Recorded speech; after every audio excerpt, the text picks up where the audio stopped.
Lipids, second category of physiologically important organic chemicals. Lipids contain carbon and hydrogen, but much less oxygen than carbohydrates. And in general, lipids are not soluble in water. They are water insoluble. They are hydrophobic. All of the other compounds we're going to talk about, the carbohydrates, the proteins, and the nucleic acids, are water soluble. They do dissolve in water. Lipids don't. And one of the reasons why is they don't have a lot of those oxygen-hydrogen bonds, those polar covalent bonds. So they tend to be non-polar molecules. They won't dissolve in water. 5 basic categories of lipids we're going to talk about. First category are fatty acids. You basically have a large chain of carbon, and hydrogens bonded to all those carbons. And then you've got that carboxylic acid group, or that carboxyl group at the end. That's why they're called fatty acids. You've probably heard of saturated fats and unsaturated fats. That saturated fats is based on the presence of saturated fatty acids. And we'll talk about the difference in just a minute. But a saturated fatty acid means that all of these carbon atoms are connected by single covalent bonds.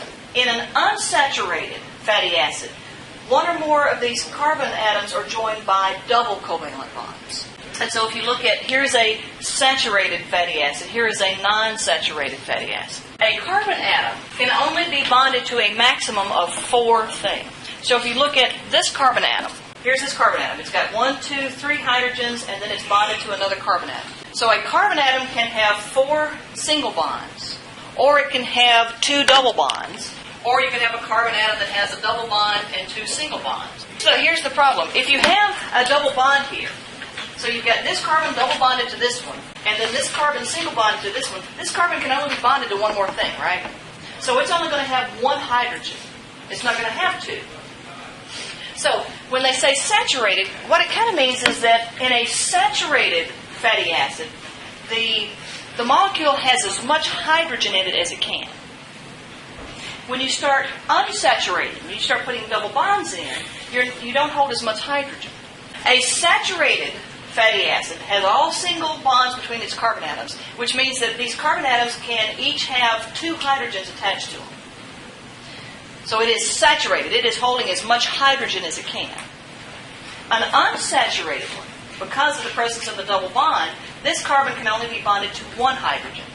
So an unsaturated fatty acid doesn't have the maximum amount of hydrogen. Now, why do we care? Because what happens is unsaturated or non-saturated fatty acids are kinky. They're not straight. They bend where that double bond is. If you've got saturated fatty acids, they all pack up together nice and neatly. They all line up together. And they're solid at room temperature. The ones that are kinky, the ones that have bends in them, are liquid at room temperature because they won't pack together tightly enough. They slide past one another. Here's one of those form follows function things. You change the shape, and it has different properties. Now, which ones are you supposed to eat, saturated or non-saturated? Yeah, the unsaturated or the non-saturated. We're supposed to eat olive oil, right? That's good for you, and canola oil. You're not supposed to eat the butter. Butter, lard, those contain saturated fatty acids. That's why they're solids. Saturated fats, saturated fatty acids, those things tend to clog our arteries, where the unsaturated fats don't. That's why they say if you're going to eat fats, you're going to eat oils, eat the unsaturated. And, the polyunsaturated is even better. The more double bonds, the better. But we like to take that butter and we like to spread that butter on our bread or on our cornbread or on our whatever. They take that vegetable oil, and what they do is they partially saturate it. They get it saturated enough so it's a solid. But here's the problem. When you start mucking around with Mother Nature, when you take these wonderfully, relatively healthy, and you start to saturate them, you start to straighten them back out again, you start to put hydrogens back in there. Naturally, when a plant makes an unsaturated, when it puts a kink in one of the fatty acids, the hydrogens end up on the same side. What happens is when we go in there chemically and try to make this straighten back out again, this is what happens. One of these hydrogens ends up over here. So technically it's still unsaturated, but it's now what's called a trans. Trans fats are bad. You know why? Because they're just as bad as you might as well be eating butter. Because the way our body metabolizes it, we tend to make a lot of cholesterol from that, and we clog our arteries. And it just has to do with the types of enzymes that are in our body and the shape of the molecule. So we try to take the good stuff and make a solid out of it so that we could, we're still eating vegetable oils. They're just solid vegetable oils. And what we did was we created trans fats. And what we discovered was the trans fats were as bad or worse for us than just eating the natural saturated fats. And so now you look at, all the products, 0% trans fats, because they found out those were bad for us. A saturated fatty acid. This is a monounsaturated, one double bond. And if you've got lots of double bonds, we call it a polyunsaturated fatty acid. Okay, so we're talking about fatty acids. What's the difference between a fatty acid and a fat? When you say a fat, what you're actually referring to is what we call a glyceride. If you take this molecule called glycerol, glycerol is a 3-carbon, it's this part right here. That's a glycerol molecule. Glycerol is an alcohol. So if you take a glycerol and you attach one fatty acid to it, you get what's called a monoglyceride. If you take a glycerol and you attach 2 fatty acids, you get a diglyceride. If you attach 3, you get a triglyceride. And most of the time when we're talking about fats, when we say a saturated fat, we're talking about a triglyceride. An unsaturated fat is a triglyceride in which some of the fatty acids have some double bonds. A saturated fat is a triglyceride where all of the fatty acids don't have double bonds. There are no double bonds in the fatty acids. All right, so basically what you do is you take this molecule glycerol, a 3-carbon molecule, and you put a fatty acid. Glycerol has one of those hydroxyl groups on each of its carbons, and that's where the fatty acid, the carboxyl group of each fatty acid gets hooked up with the hydroxyl group. It's a dehydration synthesis. Water molecule is removed, and you get basically a triglyceride. The stuff that's inside of our fat cells, our adipose tissue, triglycerides. That's what's in there. So we basically store, and like I've said before, we can store almost an infinite amount of that. We just make more fat cells to put it in. Where we can only store a limited amount of glycogen, we can store a whole lot of fat. Third group of lipids are phospholipids and glycolipids. Now you'll notice that in order to make a glyceride, we had to use 3 fatty acids, right? So basically, you've got fatty acids, and you can use fatty acids to make glycerides. You also use fatty acids to make phospholipids and glycolipids. A phospholipid is a glycerol and 2 fatty acids. So basically, a phospholipid is a diglyceride plus a phosphate. A glycolipid is a glycerol and 2 fatty acids and a carbohydrate group. So, phospholipids and glycolipids are made from fatty acids. Triglycerides are made from fatty acids. Remember that lipids are not water-soluble, right? The reason that you don't dissolve when you get into a bathtub or a swimming pool is because your cell membranes are made out of phospholipids and glycolipids. Your cell membranes are basically lipid. You can have water on the outside, you can have water on the inside.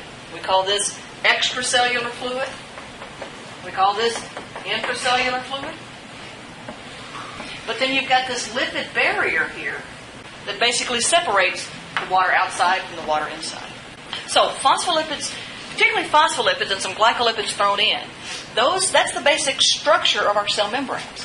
How is it they separate the water? It's really cool. The fatty acid parts are hydrophobic.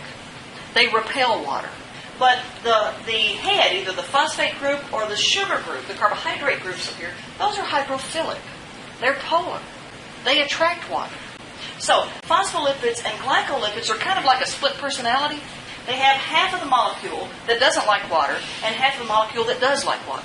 And so if you take these guys and you put them just in a bigger water and you mix it around, what happens is all the little tails start pointing toward each other. Because all the little tails are like little oil droplets. And they start, just like oil droplets pop together, that's what the tails do. And then they leave the head sticking out next to the water because they like the water.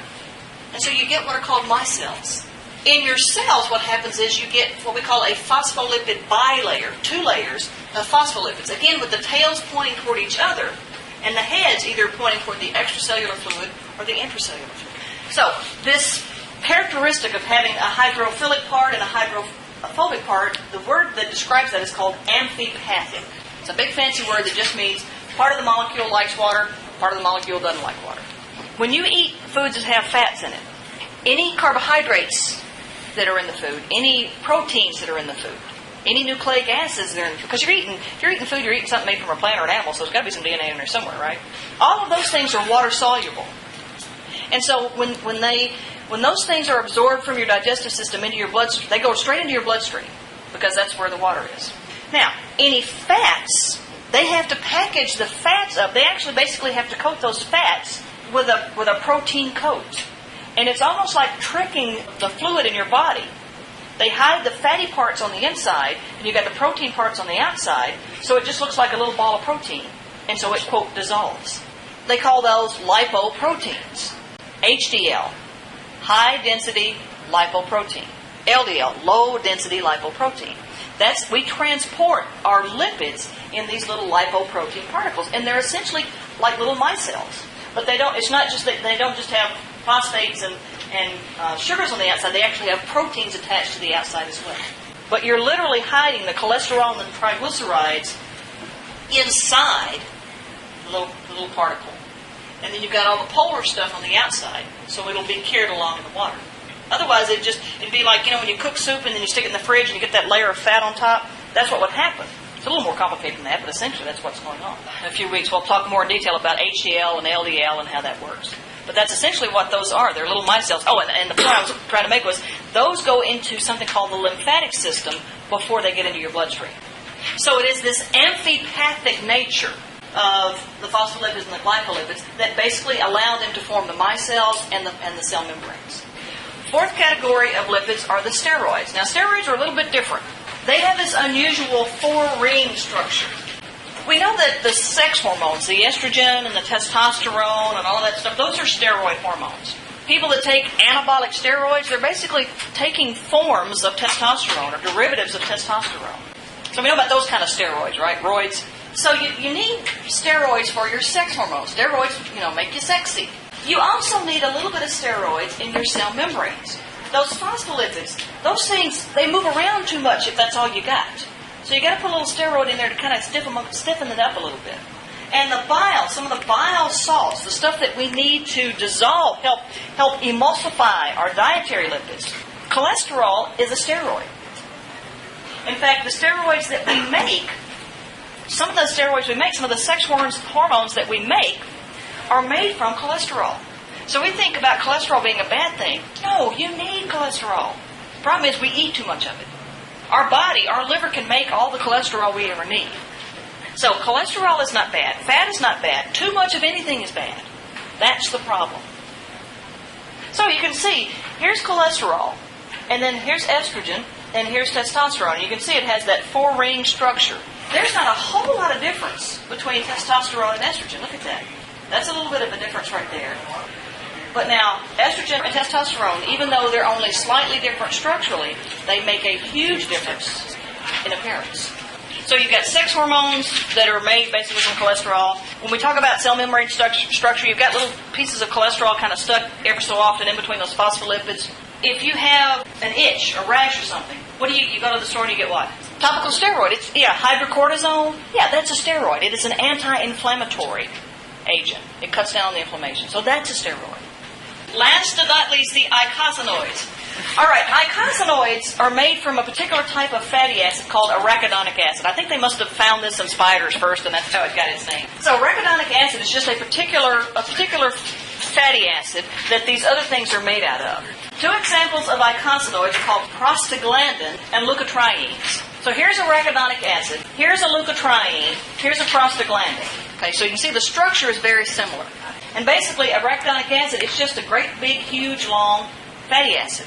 Prostaglandins were originally found in semen. They're actually all over your body. Every cell except for your red blood cells and your lymphocytes, which is a particular type of white blood cell, make these. They're very powerful. These things, these eicosanoids are local messenger molecules. They communicate locally. They're inflammatory agents. They can cause, one of the reasons that you feel pain, one of the reasons that you produce a fever is because of the presence of these prostaglandins. They are noted to help induce the labor, the uterine contractions. And it doesn't take much of them. One of the interesting things is aspirin. How is aspirin a pain reliever? Well, it inhibits prostaglandin formation from the arachidonic acid. So you've got arachidonic acid, and your body would normally, when it's trying to send pain signals, it would normally produce the prostaglandins. Well, aspirin prevents that from happening. Now, leukotrienes, they're called leuco because they were originally found in white blood cells. White, leuko meaning white. These are powerful inflammatory agents. Anybody got asthma? Yeah, you get that wheeze because the bronchial tubes, you start to produce mucus, and then the little smooth muscles start to constrict, and so you get those little narrow passageways. What happens in somebody that has asthma or allergies, we produce too many leukotrienes. We've got inflammation out of control. Again, a little inflammation is helpful. A lot of inflammation is bad. And so you can take things like Singulair. They work against leukotrienes. They inhibit leukotriene formation.